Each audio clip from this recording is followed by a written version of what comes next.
everything set up. Cool. So this evening's lecture is going to be dedicated to talking about the family of mechanisms in Python that are known as operators. There's many subgroups within this, and it's okay if you've never even heard or if you don't know what an operator is.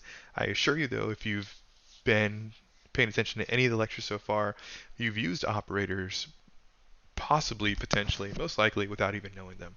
So we're going to delve into operators a little more.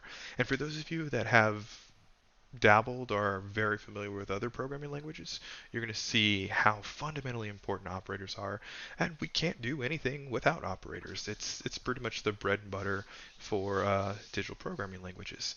So this will be a somewhat short lecture, um, even though it is a fundamentally important lecture. And I also have to acknowledge that while we started talking about last week how I really want to dive into more project based, less theory, more mechanical actual coding and doing stuff, this unfortunately is going to be a theory heavy, not much project based, although it is integral to every project we're going to do from here on out. So I have to confess that. Before we begin, I do want to ask, are there any questions on any of the content that we've already covered so far, or about where we're at and how you feel in this course at present time? Please let me know while I drink my giant mug of water. I don't know if you guys can see this. This is the real deal. Justin, do you plan to review the quiz? I mean, Yes, actually, it's a great question. okay. My plan was I to. mean, if not today, some other time. Yes, I wanted to Okay. review it next week and do prep for midterm because after next week we have spring break. You guys have a week off, but I want to give you all the materials so that you can kind of mull it over. When we come back from spring break, we're going to learn some new content, but do some more review and prep for midterm, and then the midterm will be available at the end of the week that we've come back from Okay. spring break, if that makes sense. Okay.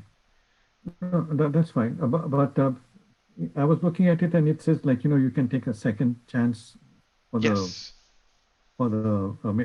this thing quiz. So can we take it after? I did not because the thing is I had one question wrong, I believe, but I don't know what is the answer or which is the wrong question. Am I kind of missing how to follow the quiz?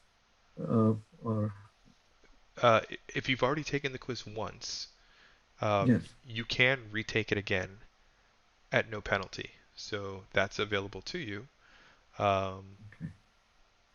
but if there's something that you're not quite sure on, or if you think that you've got the right answer and that it was marked wrong, we'll go through No, it too. no, no, not that way. But not that way. What I mean to say is like I did not know. No, does the quiz tell you which is the wrong answer?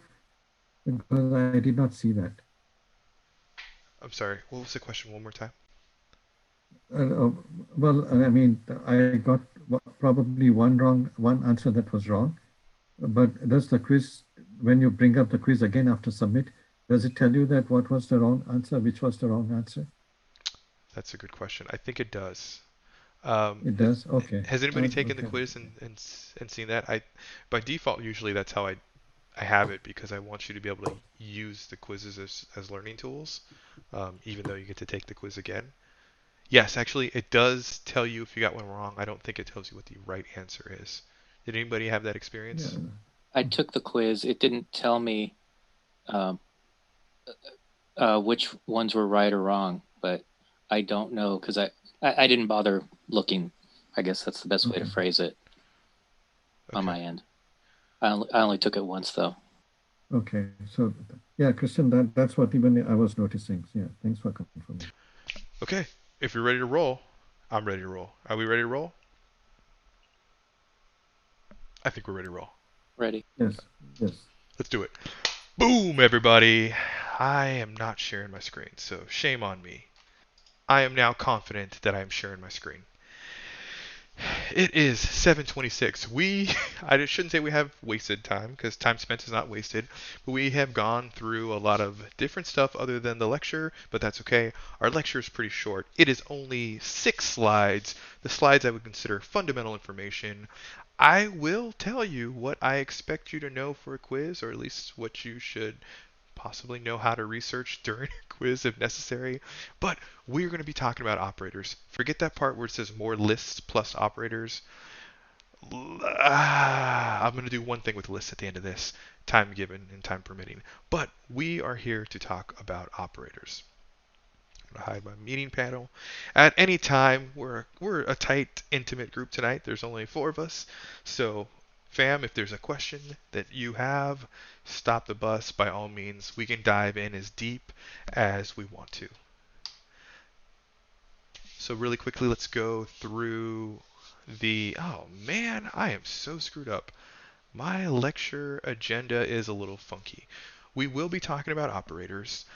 Forget specifically list assignments as a class. I don't know why that's there. We will be talking about types of operators and we'll have some mechanisms for using operators. I will clean this agenda up before I push the PowerPoint online. Yeah, that's my bad. But let's get started. First of all, let's talk about what operators are. And this might sound like a foreign concept, but I guarantee after this slide alone, you're going to be like, I know what these things are. And then I hope to expand upon your knowledge a little bit, make you feel a little more comfortable with it, and then also hope that you see that they're going to be integral to almost every statement that you write in Python, but no pressure. Here we go. Operators are used to perform operations on variables and values. That sounds like something right out of a reference manual that means absolutely nothing. Best explained with an example, but that's the official definition. There are mechanisms used to perform operations on variables and values. You already know a lot about operators. You might not even know it. Let me give you an example. I don't know if you recall this guy, the equal sign between a variable and a value, but you might have heard me. I've been known to call it a blank operator. Does anybody remember? Assignment. Excellent. Ding, ding, ding. An assignment operator. The assignment operator, this equal sign, resides in one of the many subfamilies under the operator umbrella, and its sole purpose is not only to perform an operation on a variable or value, but actually in tandem to assign a value to a variable. That's 100% correct. It is the assignment operator. So, let's dig a little deeper. We're just going to get a little bit in the rabbit hole and see some more of what these operators are. But I think you're going to see you have been using operators unbeknownst to you, possibly since elementary math and arithmetic. Let's talk about some of our groups. But more importantly, I want to talk about what's expected, or shall I say what's not expected. I won't even get to it in this course. This is more for the low level and the electronics course, but bitwise operators are specifically operators that are used for binary numbers. I don't see ourselves working in that realm. I plan to be a little higher level than that. So no big deal there. Our main groups that we're going to be occupying are arithmetic operators, assignment operators, of which you already know one, comparison operators, logical operators, identity operators, and last but not least, membership operators. I don't expect you to know all of the different subgroups of operators, but I think after this, with a little bit of explanation, it's going to be kind of common sense. You're going to be like, if I had to pick what kind of operation or what group this was given a list, I could probably deduce. So let's start with the easiest, the arithmetic operators, of which you already know probably all of them. I should also apologize because in the previous week I said operators are simple, it's not a big deal, blah, blah, blah. I don't mean to diminish the importance of operators. I only mean to say that because you have been exposed to operators for much of your educational experience and career without even knowing it. So let's talk about some of the ones that we probably already know. We've got addition, subtraction, multiplication, division. Pretty straightforward, right, guys? Everything we see results in exactly what we expect it to, just like basic math, elementary math would teach us. Exponentiation is working with exponents. It's like saying 2 to the power of 7. The difference is the syntax. We don't use an upward caret. We can't do superscript, so we use the 2 asterisks, which follows pretty much a reasonable expectation because we use an asterisk for multiplication. Ones that might be new to you are probably modulus, which is essentially looking at only the remainder, and then floor division, which is throwing out the remainder and giving you only, I guess that would be the quotient of the math problem. Is there anything that's sticky besides maybe the syntax might take some getting used to? We're not using an X for multiplication, we're using an asterisk.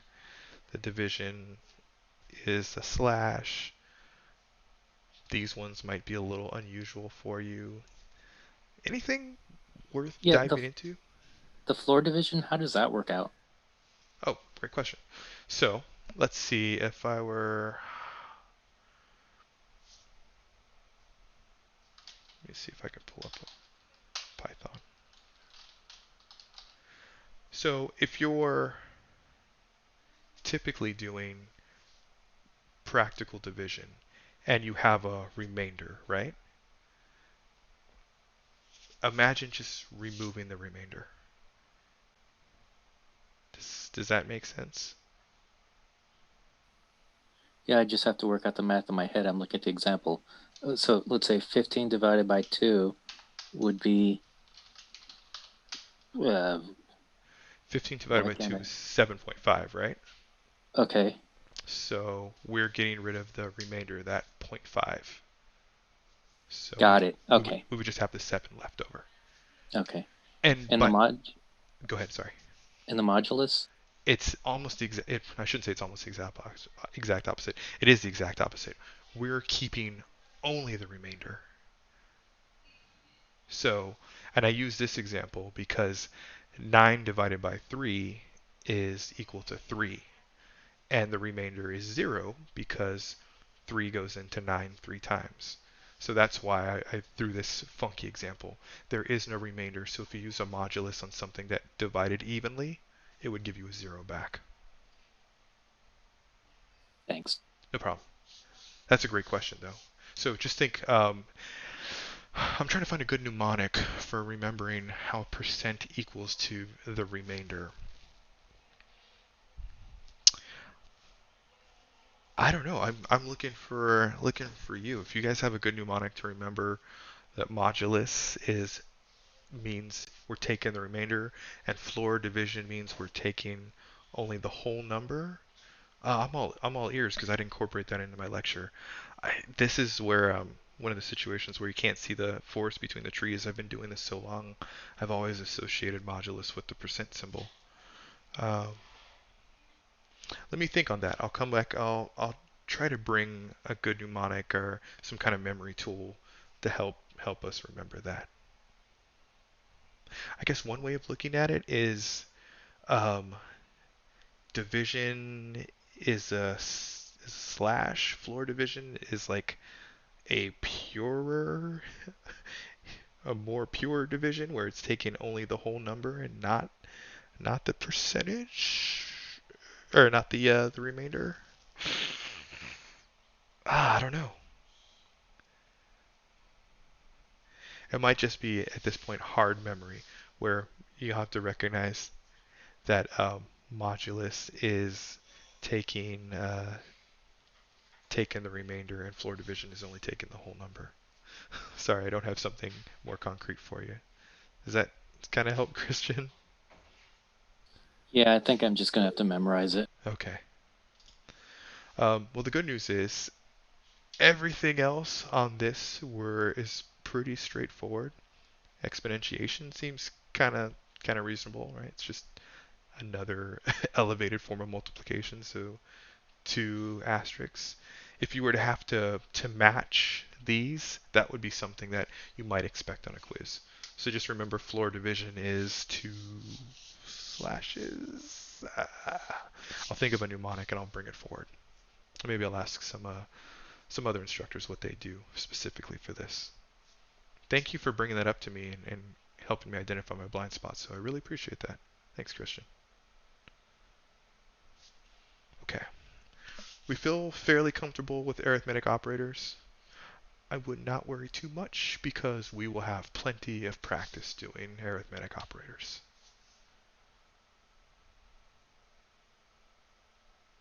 Okie dokie. I am going to move on. If we need to go back and revisit arithmetic operators later on, either in this lecture or next week, or if we want to have an assignment just on arithmetic operators, I will happily do that so we can kind of drive the point home. All right. Are we ready for our next operator group? Yep. Guys, my coffee's kicking in. You gotta keep up with me tonight. Here we go. The next group that we have are the assignment operators. And you will know that in this whole table, you already know one. The equal sign basically says we're attaching this value to this variable. I will be forthright with you. I don't expect you to remember any of the other stuff in this table. I will go so far as to say that you probably should get it, but don't worry yourself over it. And only because this is shortcuts for assigning values is why the rest of the assignment operator group is important to know. These ones right here, these bottom ones, these are for bitwise operations. That's for doing math with binary. Don't even worry about it. It's not even going to come up after this slide. I just wanted to give you the whole table of assignment operators. But I got a way that I think this assignment operator jazz might make a little more sense. So let's jump into the IDE real quick and we'll have some fun. Before I do, any questions on assignment operators? Besides the fact that I didn't explain what assignment operators are. Assignment operators are putting values with variables, plain and simple. They are literally assigning things. Let me make my font size a little higher for the group. Perfect.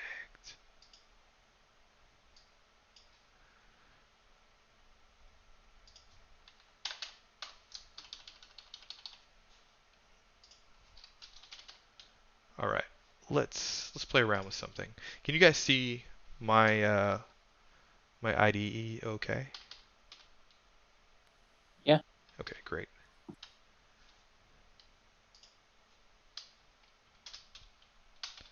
Trying to find the best way to comment out everything. All right.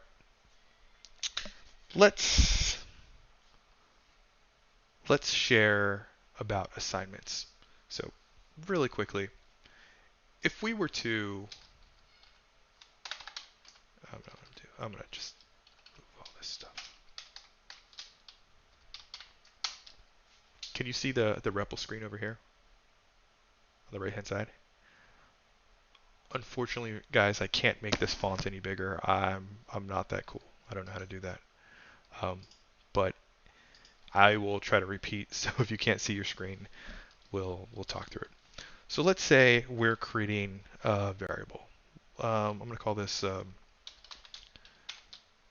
var a. and we're assigning the value of 3 to it. This other screen that we were playing with, all of these are essentially shortcuts for how you would play with math operations and assignments. I don't want you to feel like you have to get too deep in the weeds, but I want to share with you how we can add to a variable using a simple statement. So let's take this example right here. We have var a is equal to 3. If we wanted to find a way to do a simple mathematical statement on var a, one way, and this is the initial way that the documentation for Python teaches you to do it, is to do this. Var a is equal to var a plus, let's say, 2. Let's print out var a at this point.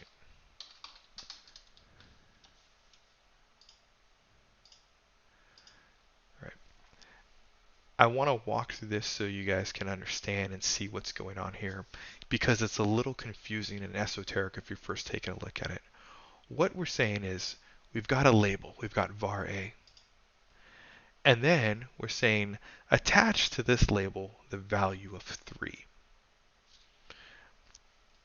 If you look at this next statement, it almost looks like we're playing with like a time warp or something, because what we're saying is var a exists with the value of 3. What we want is this label var a to be equal to var a. So off the bat, it's saying 3 is equal to 3 plus 2. That's really weird.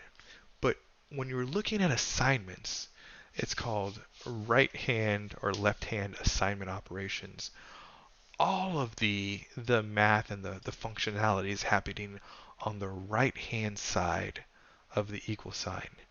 This is saying what we're either putting, some people would say what you're putting that value into. I tend to move what we're attaching a label to. So I like to think we're attaching this label to this mechanism right here.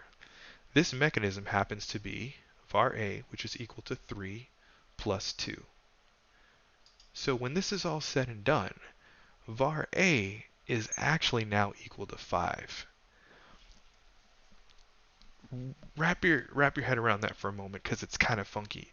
Can you see how we're kind of like doing a time warp to get a value assigned to a variable? Does that make sense, guys? Yeah, that makes sense. It's a little funky though, right? Because we're declaring a value, and then we're redeclaring a value into something we've already declared. But that's completely legal in Python. So let me show you something else. Another way to do it, and this way is what's considered an advanced assignment or a shortcut assignment, but also might make a little more sense because you're not doing the whole time warp thing, is by saying this: var a plus equal 2. This is saying we're going to use an addition operation, and we're going to assign this value to this variable. But if you look, let me cancel that out. Var a is still 5, whether we do it the long way or whether we do it the short way. It still equals the same thing. And that's why I don't want you to get too hung up on this. This is the same as saying, if we say x is equal to 5, saying x is equal to 5 plus 3 is the same as equal to x, which is 5, plus equals 3. Does that make sense if you're coming at this from fresh eyes?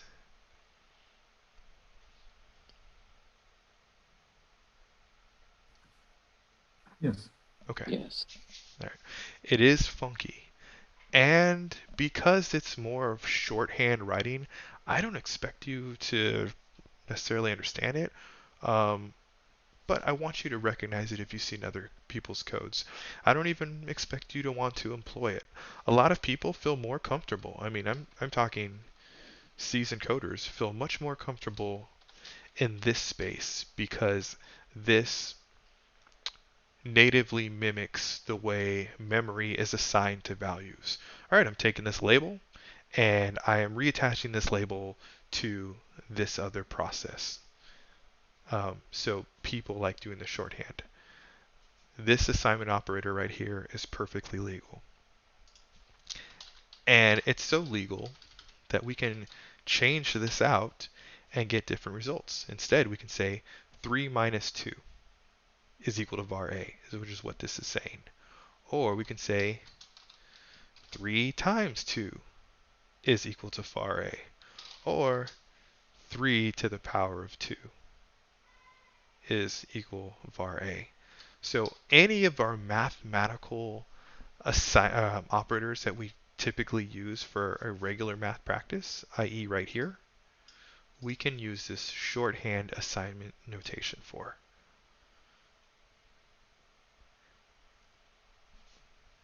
I have no preference for what you do if we're doing some math and you want to use shorthand, if you want to use longhand. My humble suggestion is if you find one, stick with it. If you like doing longhand because it makes sense the way memory allocations work in your brain, go with it and by all means use it.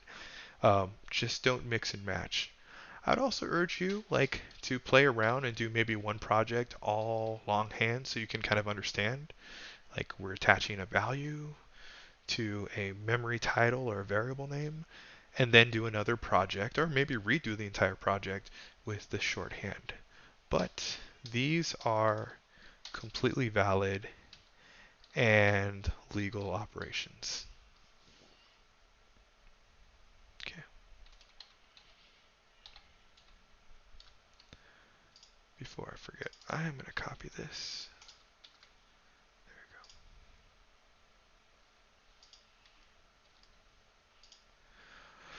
we go. Okay. So, let me know if we need to revisit any of this again, but if there's no obligations, I'm going to move on.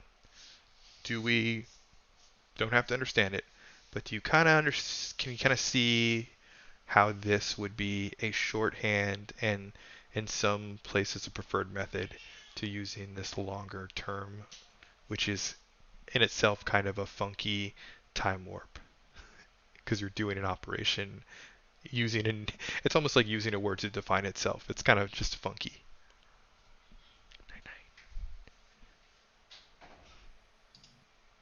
Yep. Okay, cool. We're going to go back and we're going to do this lots. I just want to expose you to it. All right. So the next operator that I want to expose you to and I want you to get familiar with is the comparison operator. But before we start, let me ask a question. And if you already know the answer to this, maybe remain mute on this one. Give the rest of us some brain sweat, some exercise to go through. But how would you ask Python if two different variables are equal to each other? For example, how would we ask Python, hey, Python, is x equal to y?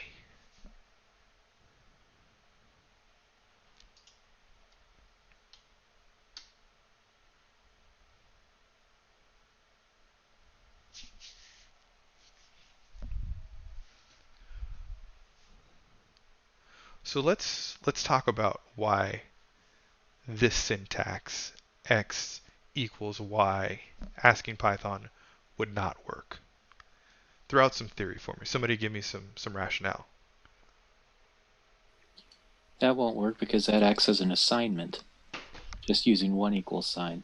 Exactly. So we find ourselves in this funky catch-22. Great, Christian. Exactly right.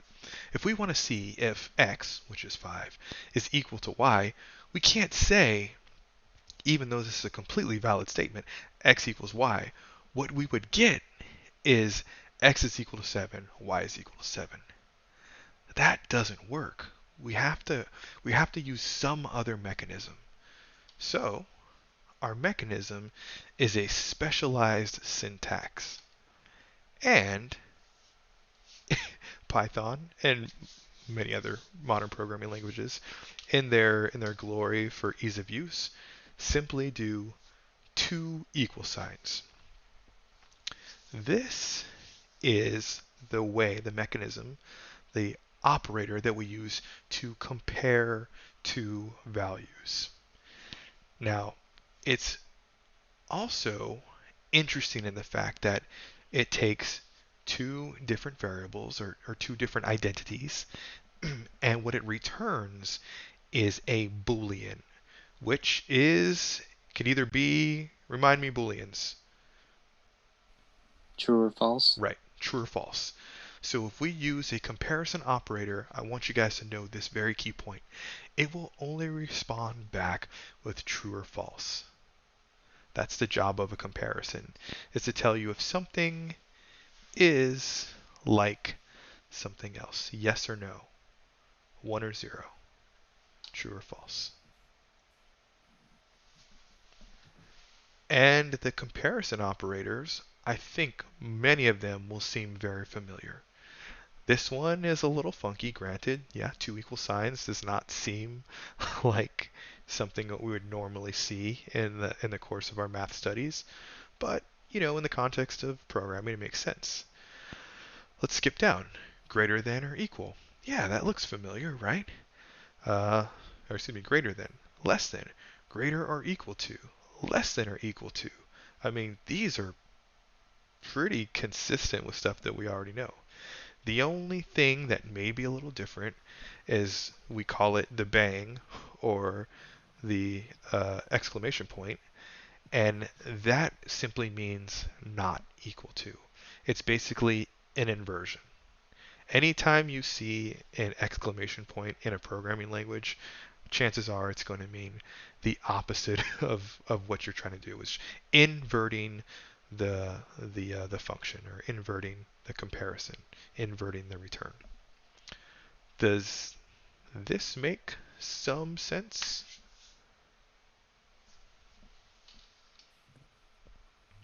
Yeah. Cool. Yes. All right, I'm going to jump into the IDE real quick, and I'm going to see if I could comment out this.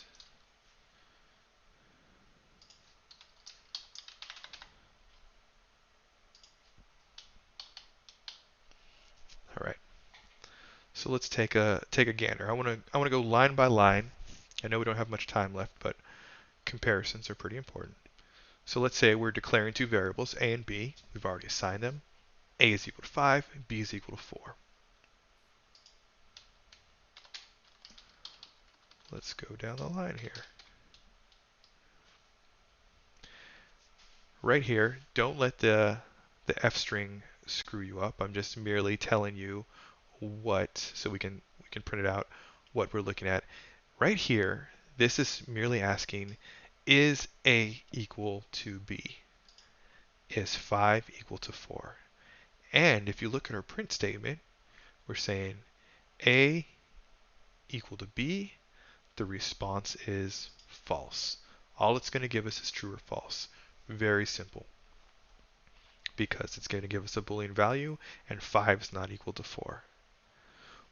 But let's take a look, because typically we think about comparisons being merely ints or integers, but we can do the same with strings. Look at this. Right here I'm asking, is the character A equal to the character A? And rightfully so, but maybe a little strange to see, the answer is true. We're asking if the address of bits that makes the character A is the exact same as the address of bits that makes the character A. And that's true. Yeah. I mean, that's exactly even though it's a little awkward to consider doing a comparison between a non-integer, a non-mathematical comparison, that works, that holds true. And then let's take a look at this next one. This is a little funky. We're asking if 5 in parentheses, or excuse me, in quotes, is equal to 5. So help me out, guys. What are we really asking here? What is this statement, this part of the statement saying? You're asking if the 5 as a string is equal to 5 as an integer, which they're two different types, so the answer would be no. Yeah, that's exactly right. Couldn't have said it better myself. We're asking for a comparison between a string 5 and an integer 5. And the reason that these are different is because, one, yes, they are different types. But two, it's a different set of bits at the lowest level to represent a 5. The ASCII code for the number 5 is different than the code to represent the string 5. So are those the same? And they're not. That's great. Excellent. Good answer. Thank you so much. There is also another comparison operator, and we'll get into this in another project, but if you add a third equal sign in other programming languages, it's asking if something is the same type. That's for non-dynamically typecasted languages, and also JavaScript uses 3 equal signs. But we'll talk about that later when we look at Python interacting with other programming languages. So I just wanted to make you aware of that. Great explanation of what we're seeing there. Thank you for that, Christian. Oops.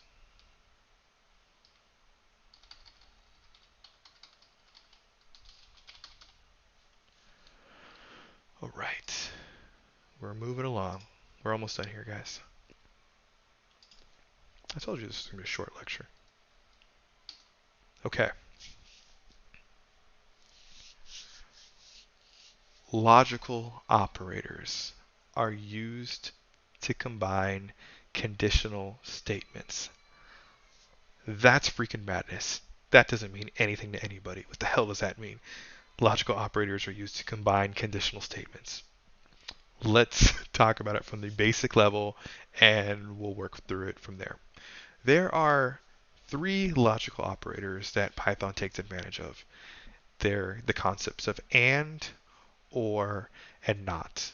I don't know how you guys are, but I'm a visual learner, so when I think of and or not, I try to place them in visual space, and I hope that makes sense to you in this next slide here. So let's first talk about what and means. And is taking 2 statements, 2 conditions, and saying, and if they are both true, both have to be true, both conditions have to be true, then it will return a true. So in this example, x is greater than 3 and x is less than 7. If we were to visualize that, this is how I think of is the traditional Venn diagram. This is one statement, this is another statement, and any intersection between the two is the only place where both statements can be true. Doesn't make a lot of sense off the cusp. I hope that image helps, but let's take a look at it in some code and maybe it'll make some sense.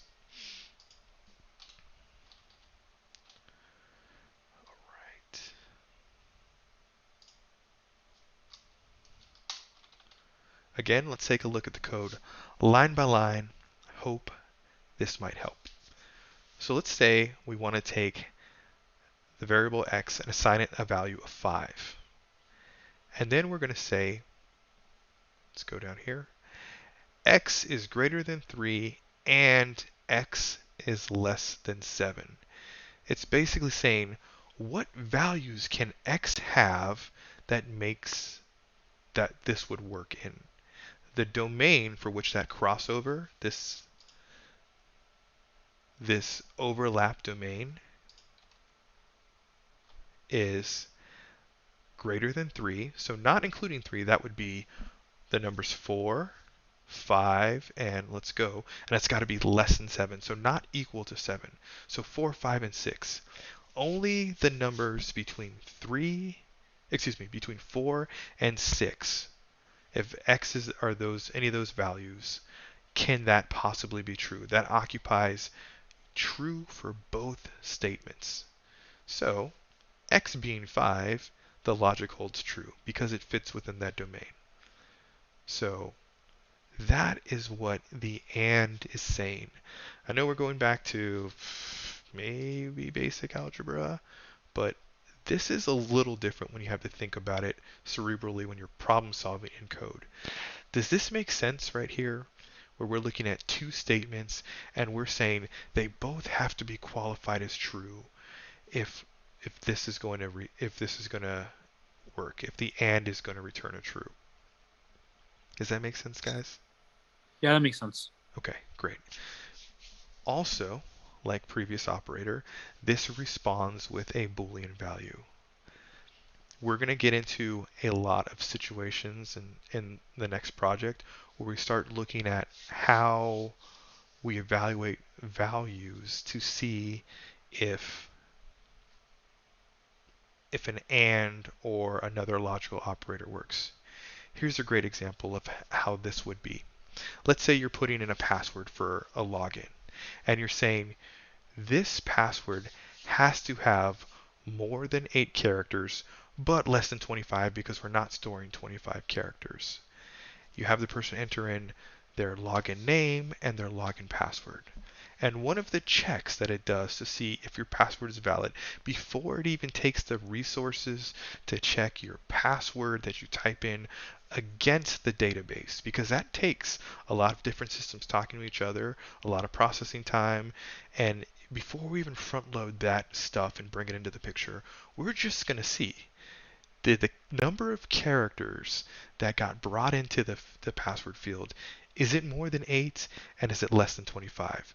Because if that's not true, if it's 2 or 6 characters, or if it's 28 characters, if it's anything other than that cross section, 9 to 24, we're not even going to consider it. We're going to stop it right here at the client side and we're going to say, nope, your password is not the right length. Does that make sense when you kind of put it in that context?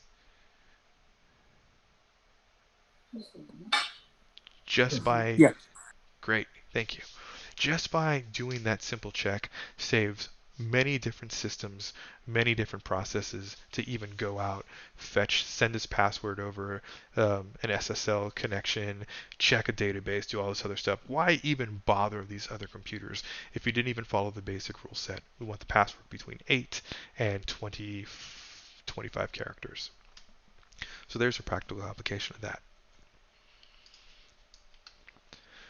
By the contrary, OR is a little more forgiving. OR will return true if any one of the statements is accurate. This would look a little something like this. If greater, and this is a little awkward of an explanation because essentially what we're saying is everything would be true in this scenario. But we're saying if statement 1 returns true or statement 2 returns true, if anything within the yellow is true, therefore we'll accept it. It's going to return true. The only thing that wouldn't return true is if you had an outlier value or something right there. I also want to point out, and we're jumping the gun here, we're going to get to it a little bit, you can chain more than just 2 statements. You can say statement 1 or statement 2 or statement 3 or statement 4, and that's still valid if you want to be a glutton for coding punishment and see you really pushing the limits.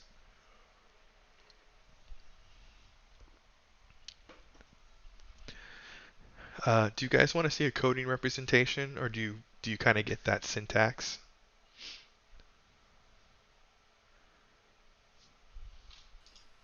Is it just basically the way it looks on the screen with writing the word or? It's exactly, yeah, it's exactly that. I leave nothing to mystery.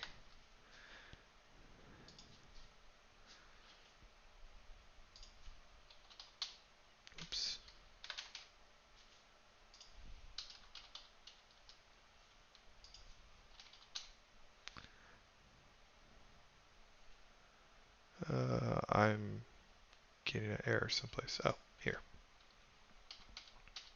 There we go. So or is the exact same. It's saying if anything is within this domain, then we're going to accept it. In this scenario, I'm saying anything less than 5 or anything greater than 10. So that's negative infinity to 4, 11 to positive infinity. If it's in either of those sets, I'm going to return a true. So in this scenario, I'm giving a 3, which is less than 5. It's true for one of the statements. Therefore, the OR will give me a true response back. Cool.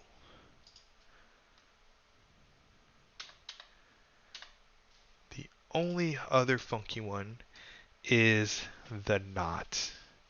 And not because Python's amazingly hand-holding glory just is put a not in front of the statement as a whole with a parentheses around the statement. It's just negating it. It's literally taking, if it would return true, it returns false. If it would return false, it returns true.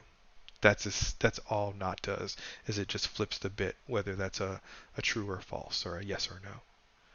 That's a little funky, but does that make sense? If you're testing for something and you just want to invert the response, you would put a not in front of the statement.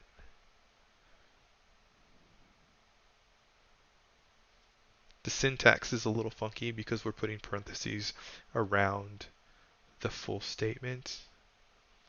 The two different comparisons, or the two different conditions. You can use not with and, you can use not with or. It's just whatever it would respond with, whether that be true or false, whatever Boolean value, it's going to give you the exact opposite.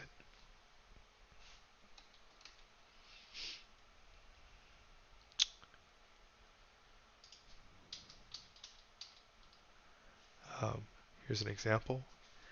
We'll walk through this real quick. X is equal to 5.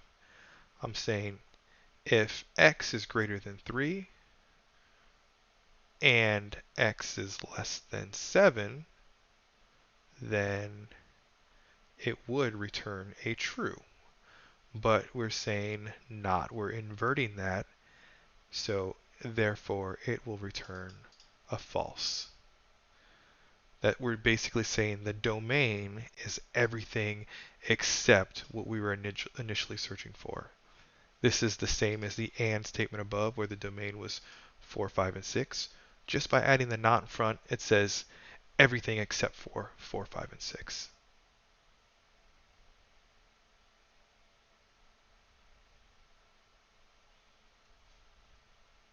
Is that groovy, guys? It's okay. We're going to be playing around with this a lot more, and we'll have those aha moments later on. I just wanted to be able to expose it to you. Expose you to it, excuse me. Okay. I think this is the last page. Oops. We've got two operators. Are you guys good? Can we go the distance? Yeah, let's do it. Let's do it. Yeah. All right, we're jamming. Here we go. Two operators, and they are very similar, so I put them on the same screen, and also to save some real estate. The first one is called the identity operator. It's saying we're not going to compare equality. We're going to compare identity. We're literally going to ask, is this equal to this? Let's take a look. Do you guys remember the ID function where we were able to get the memory identification, that memory address space, by putting whatever it was, our variable, within the ID in between the parentheses? You guys recall that one? Well, if you do, the identity operator works off of that mechanism. The syntax seems very straightforward, and it pretty much is. We basically say whatever the object is, the first object, and then is object 2. So we're saying item 1 is item 2, question mark? All right, let's try it. Guys, I want you, if you have the interpreter in front of you, go ahead and pull up Python. You don't need to use IDE. You can just use the text interpreter. Do me a favor. Assign var one variable to a number. Assign another variable to the same number. So let's say var a is equal to 5, var b is equal to 5.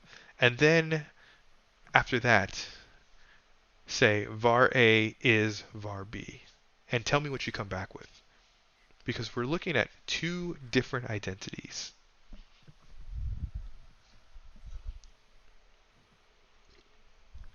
And while you're doing that, why don't you tell me what you think the response will be? We've got two different variables, both of the same value. Will Python say that they're the same thing? We've got two different tags for the same value. What do you think Python will come back with? Yes, it's the same, or no, that's different? I'm interested to hear your thoughts. Anybody brave enough? I think it'd say it's different. You think you say it's different? Okay, we got one different. Cool. Anybody else? Sean, what do you think? Different or the same? Uh,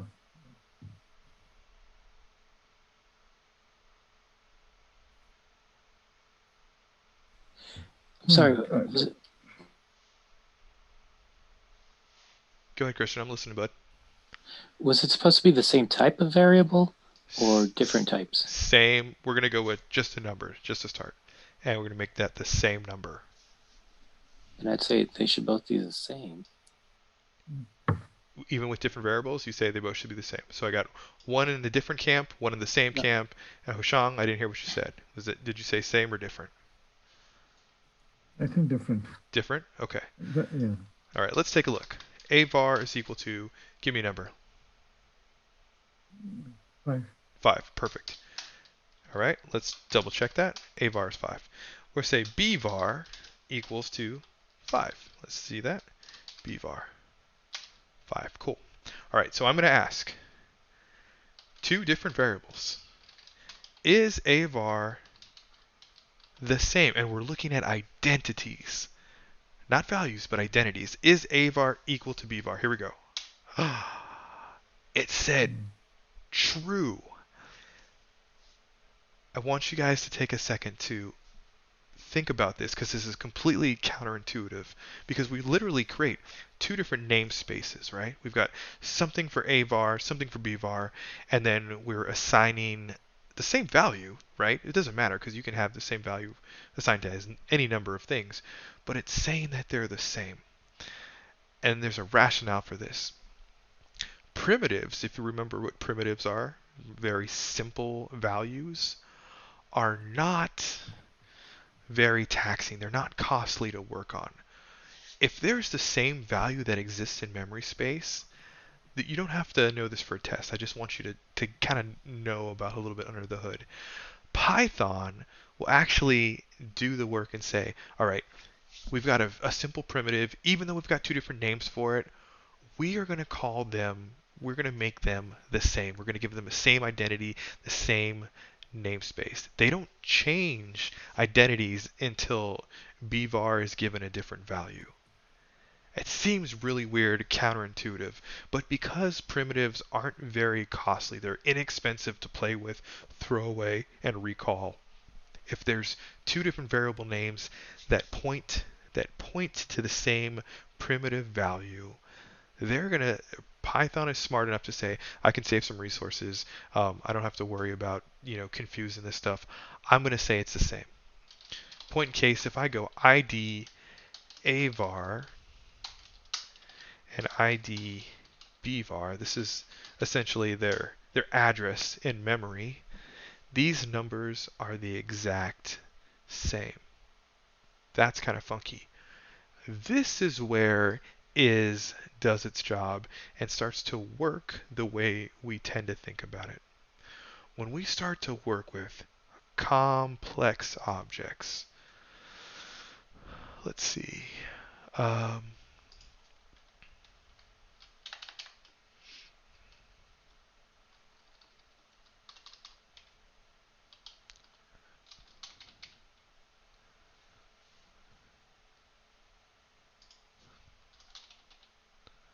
let's take a look here. We're almost there, guys. Here I'm taking X and I'm creating a list. And within this list, I'm saying thing 1 and thing 2. Then I'm going to create another list and assign it to Y, thing 1 and thing 2. Exact same values, just like before when we're playing with numbers, assigned to different variables. The difference being is now they're complex. It's a little more costly. At least Python assumes it's going to take more power, more computing to do away with the reassignment, and it says, I don't even want to mess with this. Even though the values look the exact same, I'm going to give them their own personal space. If things are going to change, I expect them to change, and it's too costly to play around, even mess with it. I'm going to take up the space to make them unique. So X and Y have the exact same values, but they're complex objects. And here we're seeing that if we ask, is X equal to Y, X is Y, the response is no, they're not, even though their values are the same. And if we go down one more side, I called out their IDs. Their IDs are different. So even though this isn't going to be in a quiz, you probably don't need to know this initially. I want you to recognize under the hood how is works. It's really looking at the memory space to see if two things are the exact same. That's pretty much how it identifies it. But when you're looking at simple primitives like numbers, simple characters, it's saying, I don't even care. I'm not even going to give it its own unique memory space until the values differ. I just wanted to point that out to you. So that's how is works. It's basically looking to see, is the ID of this object the same as the ID of the next object? If so, it's going to give you a Boolean value of true. If not, it'll give you a Boolean value of false. We got a little deep into that one, but I hope that makes sense. I hope you guys see some value in that one right there.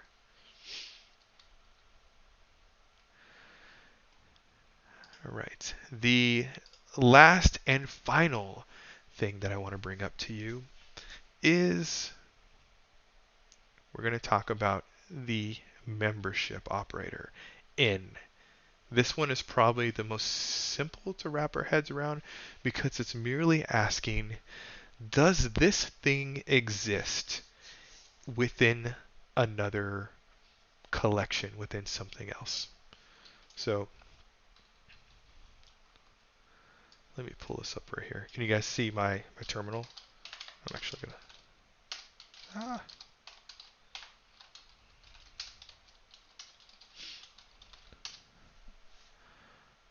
All right, I'm gonna make a simple list. I'm gonna say a list is equal to, let's see, bananas, B-A-N-A-N-A-S.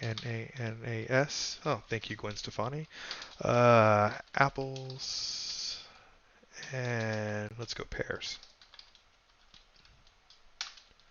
All right, I've just created a list with three different types of fruit in it: bananas, apples, and pears.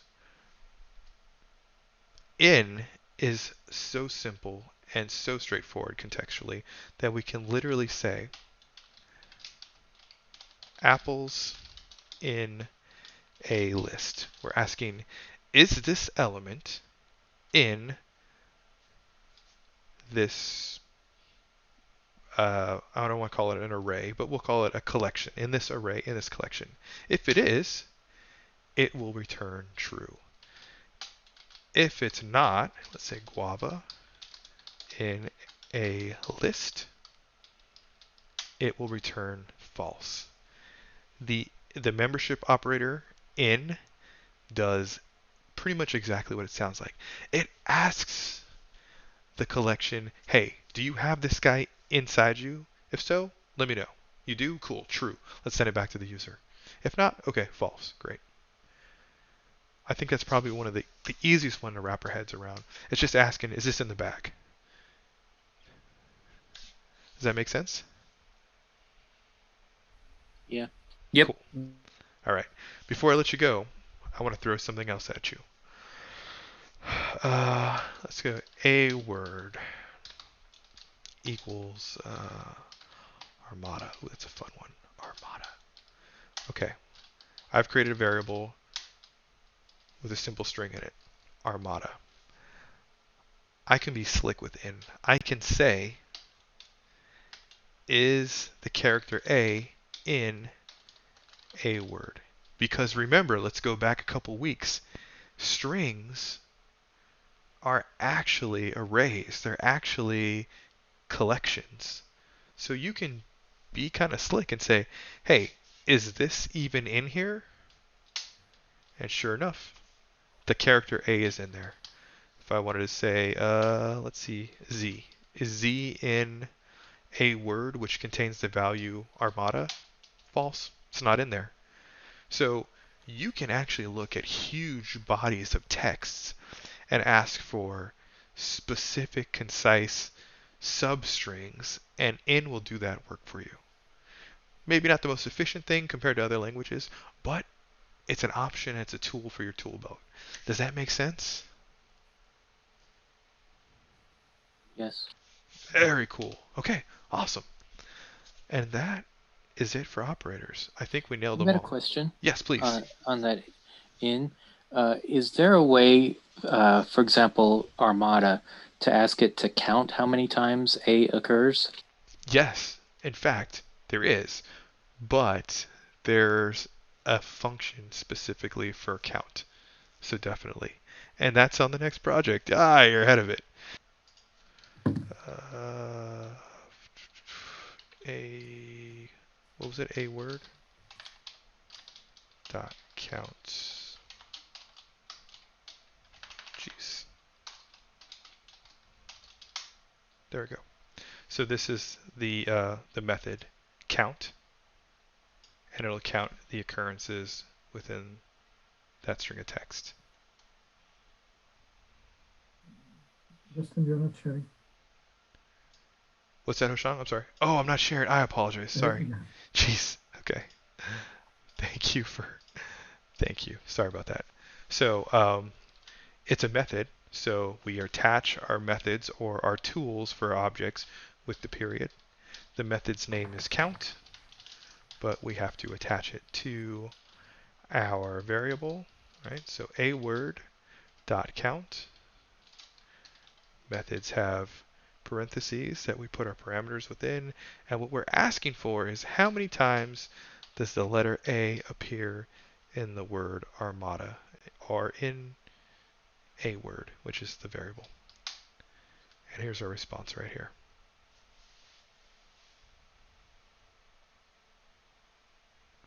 Kristen, does that answer your question?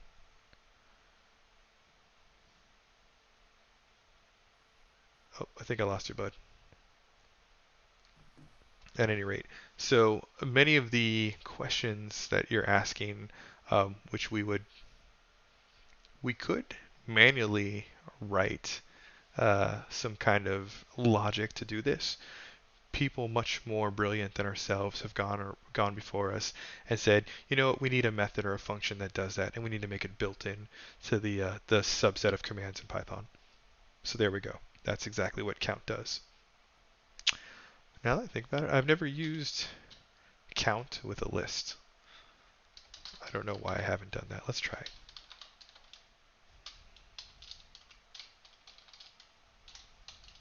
Oh, it works.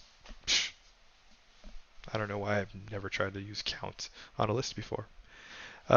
Kristen, I hope that answered your question. Anybody else have any questions before we wrap up? No, that answered mine. Great. Excellent. Cool. Now that we've got 2 more lectures where we delve into some more theory. We still need to get into logic, right? We're talking about ifs, basically, if else's. So if something is true, then do this. And then what else? Oh, iterators are how to loop through something over and over again to pull something out. Once those 2 are done, then from that point on, we're going to be diving headlong into these pre-existing methods to see what kind of tools are already built into the Python programming language and how we can leverage them to make those easier, to make our problem solving easier. And we'll do that through the medium of projects. So probably introduce a couple of different methods or a couple of different functions that are built into Python, and we will play around and try to solve some problems together. I hope, even though this was longer than I expected it to go, I hope you see that operators are not scary. Most of them you've used to some degree already, probably frequently, and it just takes a little recognition of the syntax. And don't worry, the syntax comes with usage. You just need to get your reps in. So, if there's anything I can answer or I can help you with, I'd be happy to stick around. But if you have to go, which I completely understand because we ran over, I bid you adieu, and I hope that you have a phenomenal weekend. And I cannot wait to see you next week. So, I'm yours if you got any questions. I'm just going to stop the recording right now. All right. Thank you, Justin. See you.